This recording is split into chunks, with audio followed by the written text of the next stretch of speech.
Hey everybody, this is Captain Frugal reporting for duty, giving you my weekly comic book review. So sit back and enjoy. News about comic books, musical instruments, tech reviews, and video games with your host, Captain Frugal.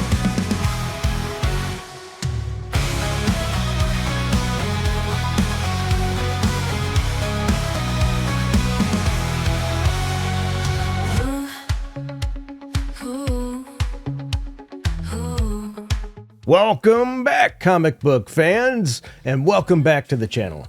Every week, a flood of comics hits the shelves, and it can be tough to decide what to pick up. But don't worry, that's what I'm here for. We're about to dive in to this week's releases to crown one book the comic of the week. Will it be an epic superhero showdown, a mind-bending indie darling, or maybe a hilarious new series that everyone has been talking about? I've read a stack of them, and I've got some strong opinions. So stick around to the very end to see which comic earned the top spot and why you absolutely need to add it to your collection. Feel free to drop your own picks in the comments below. I'd love to see what you're reading. So, let's get into it. And don't forget to like and subscribe for more comic book reviews every week. Hello, welcome back everybody to the weekly comic book review. I hope you all had some wonderful holidays, with the new year. I hope it's starting off well. I hope you had a great Christmas. I will say ours wasn't perfect, but it was so much better than last year. And, just still keep track of your friends and family and things because you never know what's going on with some of them. As I said, this might be surprising when I say this, that this year's actually started better than last year. This Christmas season, we lost a pet. He sadly passed away. We don't know for sure. I think if it was leukemia, a tumor or something, but it was, it cost $700 just to get him checked, and then they said he had probably about a 10% chance of living, and it would have cost about $6,000 just to do more information on him. And then even on that, they said he probably wouldn't make it. So we lost the poor guy, and I know losing a pet can be tough. And then I found out recently that a friend has been in the hospital. He had 2 brain tumors removed and he has brain cancer. And believe it or not, this year is off to a better start than last year. So I'm thankful for that, even though it might not sound like it. So just check with your family and friends. You never always know what's going on. That's my point. But let's walk into that comic book shop. That's what I'm doing. I'm doing some talk here, like we're in a comic shop, sharing some of my things. The good news is a lot more people are healthy. Some of our family's been surviving cancer and being that, so it's been interesting. The first issue I read, which there wasn't a whole lot this week here for me, was Batman number 5. Leo Comics Geeks had 2,071 ratings with a 4.4 score, higher than I gave it. I gave it a 7.2. The writer is Matt Faction, artist is George Jimenez. I think he's a hit and miss with me.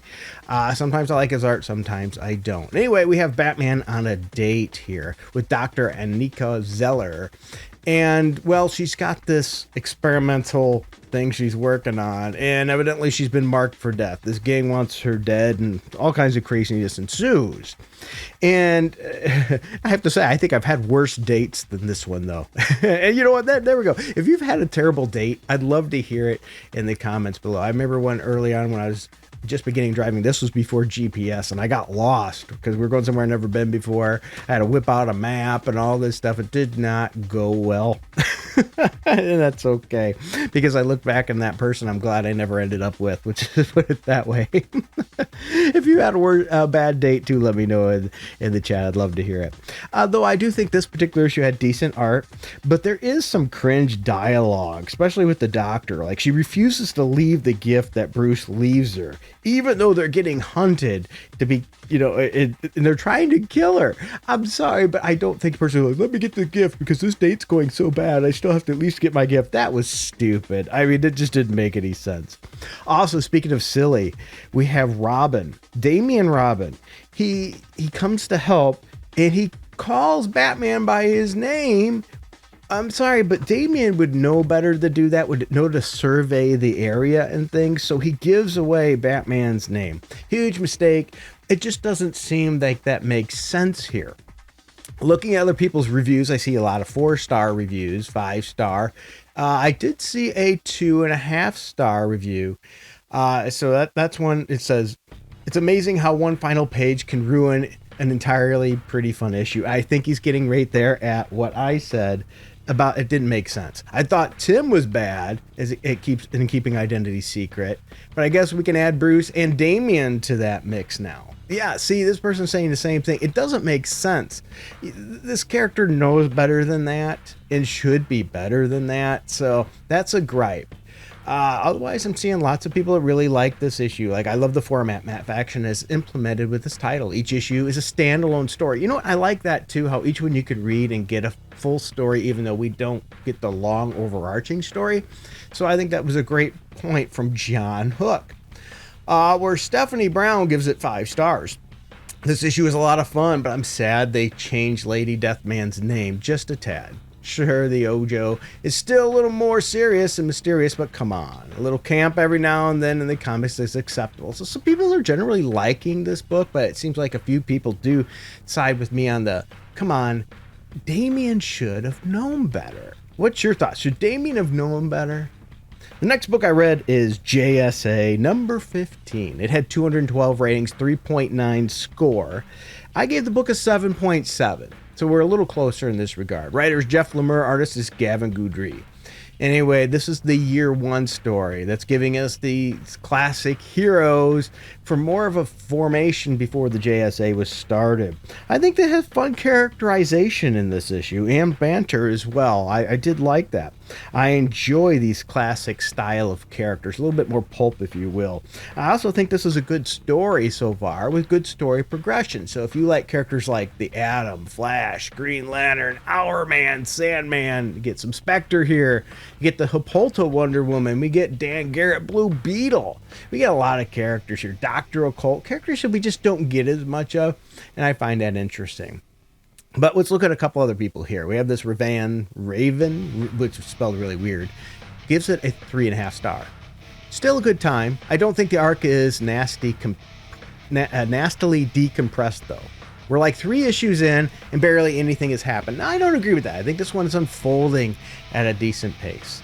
Let's go to another review here. I'm trying to find... Okay, here we go. 3-star. This feels like it could have been part of Chapter 2. As others have noted, the art's fantastic and it's great seeing these characters again, but I don't know where this is going. It's great seeing all these characters, but apart from what I'm bringing in this from precious knowledge and liking of these characters, if I was a new reader, I haven't seen enough. Oh, okay. Yeah, so a couple people are saying they don't think this is moving fast enough. So maybe I'm on the minority here.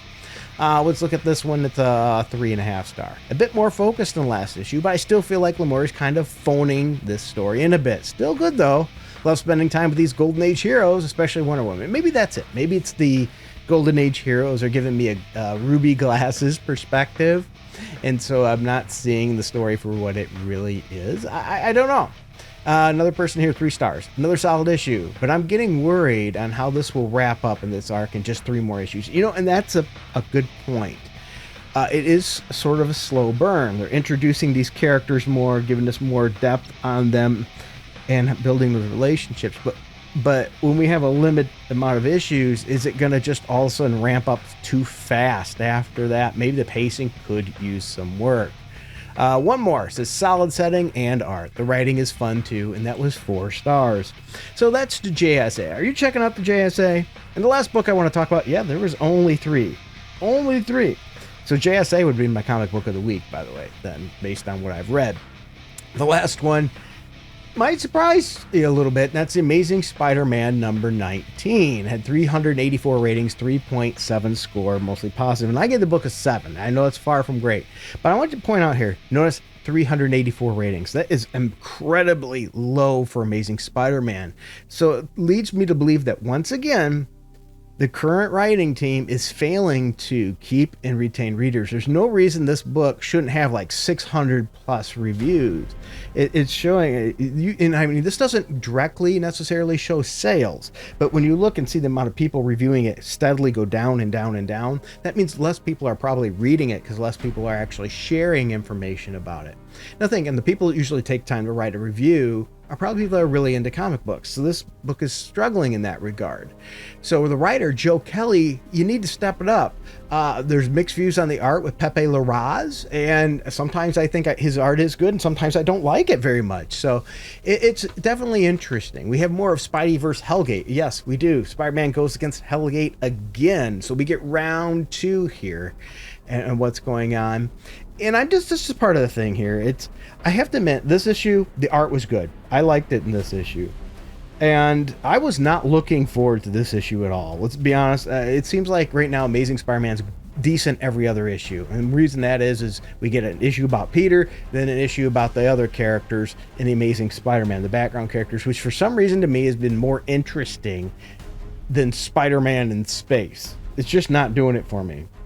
And Peter gets this rematch, and I'm sorry, but I still think Hellgate is an amazingly lame villain, and that's part of the problem. I don't care about this villain. But let's look at some other people said, especially some people maybe that have an opposing view. And this is Lord Memus, which I can't even pronounce. See, any words, I'm just terrible with. 4.5 stars, the first ASM issue of 2026. Let's talk about it. First off, the art by the Ruz was gorgeous as always, so there's one for them. The action was top notch, and the book again maintains that always in motion vibe goes for, and you can practically feel the impacts of the fight. Overall, this issue is an absolutely joy to look at. So, I'm not a big agreement in that one. Let's look at somebody that was really different than that with a 2-star. Another Wednesday, another ASM. First of the new year, despite my dislike of the book, I won't deny last year was a great one for me on a personal level. So I hope that continues. So you see here, this person I think is coming at this from an optimistic angle. On to the review. More of the same finish line of this art. Good. The art is always phenomenal, but it's Larraz. Lots of really atmospheric moments. The action is really good. So people are saying, a lot of people are continuing to say, art's good, action was good. There's no particularly off moment for Peter in this whole issue. Conceptually, the beats are strong and functional in theory, but in practice, all the other stuff that happens to feel like it's missing half the interactions. The dynamic with the crew all going to save him would be really strong if we had more interaction. Same with the evil alien scientist not wanting to give Peter space steroids. Yeah, all of a sudden he pretty quickly went from I'm okay with experimenting on people and things to, oh, I don't want to do that to you. But then again, I think it shows the building of respect for Peter. So, and that's what it did. So I can see why some people disagreed with that in that turn there. It was a little abrupt and fast. But I don't know. I think they need to wrap this up as fast as possible because it sucks. Oh, here's another 3-star. Meh. I've been averaging between 2.5 to 3-star ratings for this Space Spider story arc. Everything about this arc has been a blast, except for Peter Parker. He's been a major drip. Joe Kelly wrote this like a James Gunn script, but left Peter Parker off the fun.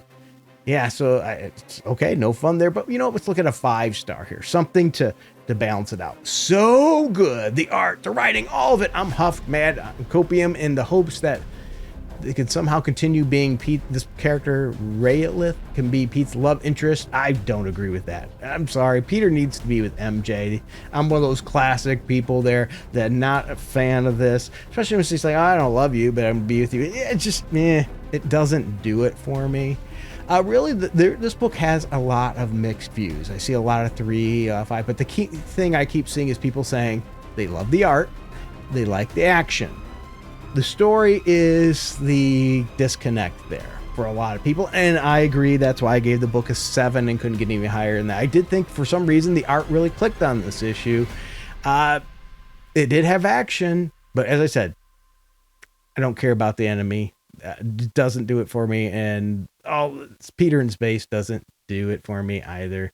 And I'm not the only one. Huey said no idea what the plot is supposed to be about here. Villains are weak sauce, underdeveloped, and quite frankly, just strange. Art is awesome. Issue itself is lame. At least Space BS is over. Well, Space BS is not over yet, sadly. It's still going, but I think I tend to go more towards that 1.5-star review there. It has some potential. It just doesn't do it for me. So what about you? Does Amazing Spider-Man click? Is it checking those boxes for you? Do you think it sucks? What was your comic book of the week? My number 1 was JSA with a 7.7. So I didn't even get a book that hit 8. But then again, that was only 3 issues. Maybe there's something I missed that I should have read. Let me know. I've been currently, as I said, I read other things. I usually pick up older series and read those. I'm rereading Daredevil. I've never read every issue of Daredevil. I read all the Cap. I finished Cap, and on the reread of Cap, and now I'm in Daredevil. So that's a lot of issues. I'm still under the first 50, but I'm enjoying it. I had a person that's a member of this channel that helped sponsor this channel send me a Daredevil book of classic issues before, and by the way, thank you so much for that. I really enjoyed that, and I recently reread too the Defenders the Defenders War or whatever, that book too. Maybe I'll do a review of that. I just want to let you know, if you're listening to this or watching this, I did read it. I read it again, and I loved it. Thank you everybody for your time. Be nice to somebody. Until next time, keep it frugal.